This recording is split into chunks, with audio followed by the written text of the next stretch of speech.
I'll welcome everybody. Our talk is called The Seven Deadly Sins of GitOps, but before we dive in, let's just quick introduction. So my name is Cansu, as Scott's beautifully pronounced. I'm an a platform architect at Red Hat's AI business unit. Actually, the full title is AI platform architect, and these days there is no way that we're not gonna mention about AI in a talk, right? So, but I promise you, this is the only time that you're gonna hear about AI throughout this whole talk. That was all done. Check back. So nice. So I'm based in Germany, Frankfurt, and throughout my whole career, especially in Red Hat, I helped organizations to build platform teams, build platforms that actually address their needs, address their internal developers' needs. That's why I'm a bit vocal in the platform engineering community, and GitOps is an integral part of when it comes to building platforms, when it comes to actually bringing applications onto the hands of real users, bringing it into the productions. So the deployment part of it, right? But most of the times that when we are working about these things, it is technology is just one part of this. So it is almost always people and process side of things takes our more time. So I'm also an advocate in team topologies, which is about a way to organize your teams and businesses around the value flow, around the around your products that you want to deliver in a securely and in a fast manner. So all things are kind of complement each other in my mind. And well, as Red Hat, we do everything is in open source. So I'm a huge believer in open source, huge believer in the power of its innovative power of open source. And these days I spent my day with the open source AI. So that's why, hence the title. Promise last time, that's me. So I'm glad you all are here. Yeah. Hello, everyone. Good morning, good afternoon, good evening, wherever you are in the world. My name is Koray. I'm a consultant and trainer at Kubernetes. I work remotely from Istanbul. I am CNCF ambassador and Kube astronaut, so yeah, I have a couple of certifications as well around it. I am also a Kubernetes project contributor on Kate's Infra, and also I to help with the conformance testing project as well. And I also organized KCD Istanbul, which was last weekend-ish, and also DevOps Days Istanbul as well, which will be coming soon. Yeah, so I also participate on the community part of things as well, in addition to the technical things. And so that was a good shout out. So DevOps Days Istanbul in November. Anybody's around, please. Yeah. CFP is open until 15th of June. Love to have you all. So, okay, let's start. This, well, actually, before we dive into those seven deadly sins of GitOps, I want to take a moment to look at this image, not just because it is one of Koray's favorite image, but I want to see how many of you, when you saw this, felt a little bit of recognition, from the old days, maybe, a little bit of shiver of dread, maybe a chuckle of painful familiarity. This was a bit old from 2018, but it's not too foreign for of us. This was the wild west of deployments before GitOps days, right? This is full of memories, right? Exactly. I bet that some of us already found ourselves in the position we run the test, we do the build, let's deploy them, nothing works. Of course, do a little bit of manual tweaks, then we promise ourselves that we will remember those manual tweaks, and then we forget about those, of course, and then repeat the cycle of this bringing all these heat that of universe situations, the escalate to the director moments. And when we think that everything seems okay, everything works, just kidding, nothing works actually. And then how are we going to take this into production? It was often the errors and downtime and a huge panic moments. And then I bet that most of us found ourselves in those conference calls with 50 people, conference calls with many manual tweaks to get things done. And then prod returns to acceptably broken state, and then the troubleshooting, which and then things start work. So this kind of illustrates the challenges we faced at the time, like manual processes, inconsistent environments, implicit knowledge that only one person knows what kind of changes they did in that moment, and like the terrifying lack of traceability, right? Like it was the world of those snowflake environments at the time. So this is precisely why we love GitOps, I guess. Like GitOps came as the promise of like this much needed solution to bring order and consistency and automation. So it aimed to eliminate that manual tweaks that are forgotten, that not in work cycle, and like those dreaded 3 a.m. maintenance windows filled with those panics. So keep that image in mind, and this is the problem that GitOps is designed to solve. But as we're about to explore that, even the best intentions, that we can still fall prey to some certain sins that can drag us right back into the version of that deployment nightmare, or like having some still like panic moments, even though we are doing GitOps at the moment. So this is yet another favorite comics of Koray. That's why. So it is mostly like we could do that GitOps thingy that we all heard about, all these conferences that everyone is talking about. GitOps. Yeah, I think we did it. We put something on the GitOps, like Git repository. Yeah, like we did some stuff. Cool. What happens then? Like, let's find it. Yeah. Let's start with our sins, right? So, number one, pride, or we know better than the system. So yeah, the good part, or the design of the GitOps is mainly for doing the in pull method. You simply push your changes to a Git repo, and the system, well, namely your Kubernetes cluster, will be pulling the changes there. And yeah, you deployed this, you configured this, and you say that it will work because yeah, I made it. It's my system. Of course, I did it. It will work. But sometimes things fail because of typos, because of some other problems on the system, and there could be some drifts between or some gaps between what is on GitOps side and what is actually running on your Kubernetes cluster, and this would also lead to some inconsistencies if you depend on what is on your Git repo. Then you might be in a state where actually the knowledge you have is just wrong, and you need to you always need to check what's happening on the system as well. So it's simple. You just need to monitor your system or your GitOps tools. There are many of them, many different things. For both Argo and Flux, you can use Grafana dashboards. You can use their notification systems. Also, you can use Prometheus Alert Manager to create alerts, and you can get Slack messages or other means of alerting. But there was also a question in the previous presentation that when should we have the observability? Yeah, I think on day one or day zero, just while you're setting up your GitOps environment or GitOps system, you should also have monitoring enabled with it. I think that's one of the first things you need to have. I mean, you should not do the monitoring after your first high prior incident. You should do it on day zero. Exactly. And next one, right? Yes, please. Right. Envy.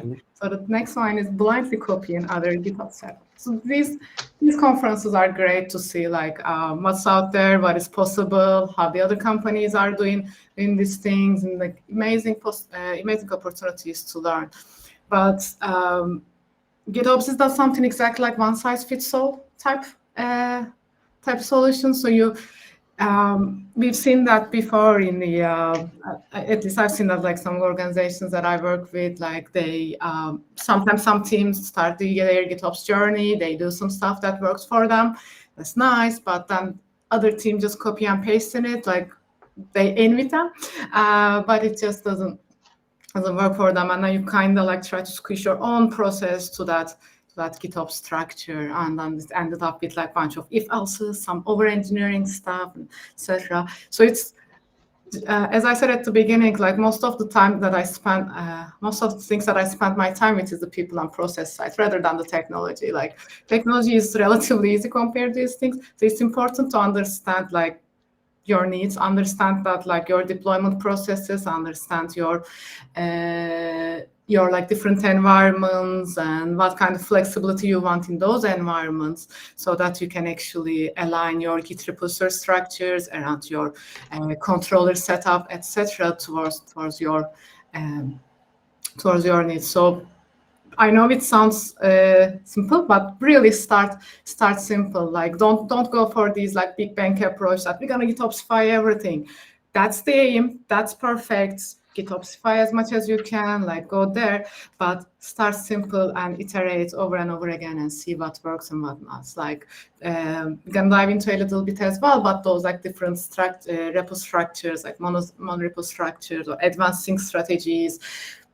Those are great, but if you don't have the base understanding of what you are trying to achieve, maybe not just jump into that level at the beginning. So hold on to your envy and look inward and see what you can actually what you need at this moment and what are the small wins that you need to do.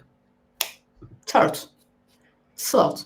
So ignoring the reconciliation error. So you might have that observability actually, but then you still like you deploy something, let's say through Argo CD. I'm more familiar Argo CD than the other tools. I mostly have a more experience with that, so I'm gonna maybe use a little bit terminology from that. Apologies for that, but let's see that you solve those like out of sync Argo CD error. Those like most of the things are green, some of them are yellow, but it works. Like, you know, at the moment you don't maybe have to worry about those things, but sometimes that we see that people ignore these things and things are pile up, just like the typical technical that's right. So one of my customers, for example, they were deploying some custom resources, some operators, and the custom resource that they're using, like creating some child objects, right? Like some deployments, some services, and some maybe ingress definitions. One of those objects didn't have the owner reference. So what was happening is that object was popping up in Argo CD, popping up in the cluster because they have the annotations from their main application, right? From their Argo CD application. But then GitOps controller Argo CD is doing what they should do. Like, oh, I see this object cluster, but it's not defining Git. I need to delete that. So it deletes it. Operator creates it again. Argo CD deletes it. So there was some minor interruptions that was happening. And then like for a moment, there were like little yellows on Argo CD dashboards, and then things go back to green and yellow and green. They didn't really care about that because most of the time things work. But of course, like sort of down the line, some people were feeling that, you know, there are some little interruptions, there are some minor, maybe like problems. So don't accumulate that kind of technical debt. Like if there's no owner reference, if it's up to you, just update that resource. If it is not, just raise your issues or something to the owner of that kind of resources. So don't let those debts to accumulate, and like make sure that you are caring about those alerting and monitoring setup, and take the remediation action where possible. Yeah, and number 4, it's wrath. So blaming GitOps for non-GitOps problems, especially when you are used to working with the other push methods for CD and you are trying to move to or migrate to GitOps approach. Then you would see people resist, especially if they have issues. And they have some also frustration against the GitOps system because things are not working well, etc. Can you change the slide, Cansu? Sorry. So it's always important to understand the root cause. Yes, things might fail because of your GitOps setup, because these are also applications running in your cluster, so they might fail. But most probably, things are failing because of a misconfiguration that you push to the repo. It could be wrong container image tag. It could be wrong config map, or any other mistakes might cause issue, or there could be some other networking problems, for example, within your cluster. So of course, monitoring for your GitOps tools is important, but the monitoring for the whole cluster is also important. And of course, we assume that you have it already there. So you check the, I don't know, crash loopback off errors, or I don't know, some node errors, or the other stuff. So it is important to understand the difference between what is failing because of the GitOps and what's failing because of your application or your configuration. This is also, I mean, we experienced this for when you are managing remote clusters with Argo, and things are failing on the remote cluster. Could be because of the connectivity, or it could be some other stuff. Again, monitoring is important. Of course, debugging and collaboration with other teams are quite important. And our next sin is lust, or obsessive feature chasing.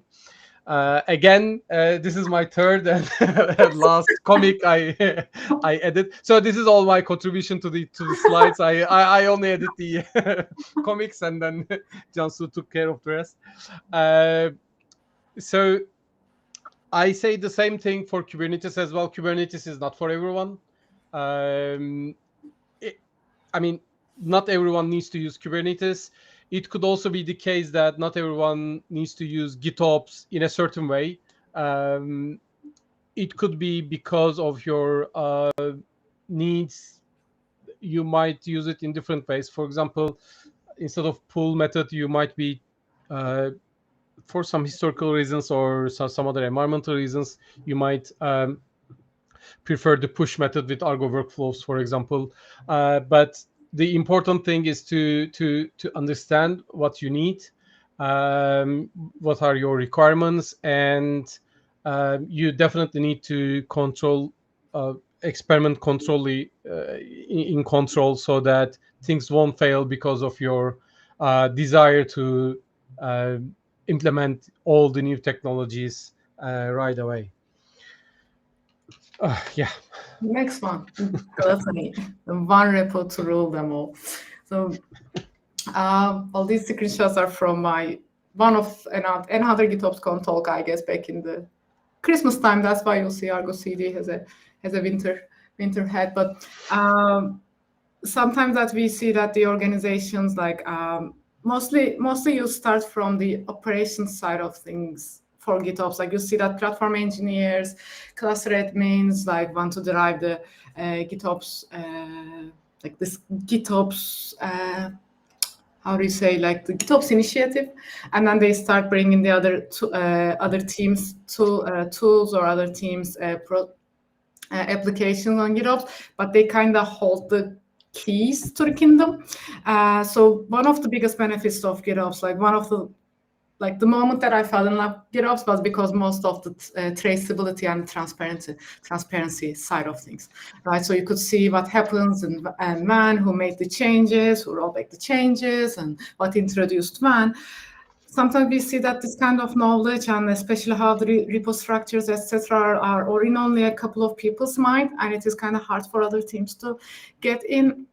Like we don't want them to hoard the knowledge, and I want these like GitOps repositories or the approaches to actually not like a monorepo as much as like have them to thinking about the scalability and have them into separate repositories where applicable. So for example, sometimes that we see that this starts like this, one Argo CD to rule them all, but then you can actually make maybe like these Argo CDs, sort of like a multi-tenancy, using the multi-tenancy approach, and maybe provide Argo CD to other teams so they can have their own setups instead of try to fit into whatever is provided by the platform engineers, or like using the multi-tenancy within one cluster so that teams can have more responsibility against their own setup. So when they want to introduce something new, they don't have to wait for their PRs to merge in that giant monorepositories by only like a couple of people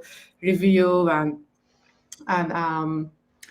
then things get slowed down, and you kind of slow the experimentation advancements of the other teams. In the previous slide, actually, Argo CD has a nice links to like the scaling issues of the monorepo. So make sure that you check that as well for the other kind of like things that you might bump into during your journey. I'm gonna be a bit quick. So great, again, hoarding knowledge, the same thing that I was talking about, a little bit of selfish accumulation of GitOps knowledge by these like few individuals, kind of like against the nature of putting things in Git, make sure everybody can see that what's happening, everybody can contribute. One reason that I like the other reason that I really like GitOps is that it kind of gives the two sides of the houses the same tools, like platform people, operational people talks Git, application admins, application owners, the developers also talk Git. So there's a common tool for where they can actually start talking, like start getting more collaboration. So like one side that platform teams deploy their tools via GitOps, and application owners deploy their applications via GitOps. So that kind of helps and improve the collaboration. And we know that it is a little bit more natural for platform people to jump into the GitOps. So as my platform engineering side of is talking that we would like to see that platform engineers to provide some Lego bricks, like maybe some ready hand templates or some customization YAML files or some little automation, so that they can actually start using also like utilizing GitOps, because we saw all those benefits. We just talked at the beginning what GitOps provides. Why not everybody use that? So, and you have this Git as like the common tool to talk to. So instead of like Grit or Gluttony, so make sure that you kind of have others to elevate as well. And that was all 7 things. Yes. Takeaway. So yeah, before key takeaways, there is, I mean, some companies also announce like their postmortems publicly, but this is from Kubernetes upstream project. So me and my friend Marco, we kind of maintain or manage the EKS Pro cluster, so one of the Pro clusters of Kubernetes project. And yeah, Flux is there. So we wanted to make some customizations one day.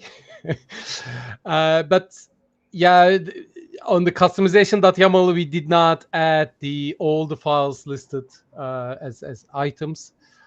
You can also even check the PR on the PR. In one comment, I said, I created the PR. And later I said, Marco, maybe this will not work. He was reviewing, and I said, no, this should work. Okay, then we just merge it. And yeah, because nothing was there for Flux to after the customization YAML, there was no resources, so everything was deleted from the cluster. So yeah, that was bad. But within 2 hours or so, the cluster was back up running again with all the applications running in it. So yeah, in one sense, it's also, you should also be careful about what you are doing with the GitOps. You might things might break like really bad, but it's also relatively easy to get it back up running again. So what we've discussed so far in general is that GitOps is a discipline, just like DevOps. It's not about a choice of your tools. It could be Flux, Argo, or anything else. Doesn't matter, but it's about how you want to run things in general. You should always watch for drift. Make sure that you have the monitoring. Make sure that you know what's going on your system. Well, simplicity is always important than complexity. Make sure that you have simpler setups, especially on the repo side. Don't blindly just copy paste stuff. Design it for your needs, for your team, for your organization. Again, observability is not optional, and reconciliation is the heartbeat. Do not ignore it, and check it all the time. And this is yeah. Yes, sorry. Go ahead. Go ahead. Because of the time, like we talked about the sins, and there are ways to turn them into virtues, such as like collaboration and like patience and simplicity and diligence. So make sure that like when you realize that you are falling into a trap of sin, like you are kind of starting actually like you know that it is tempting, but make sure that you actually follow the GitOps virtue. So with that, we thank you for watching. Thank you very much.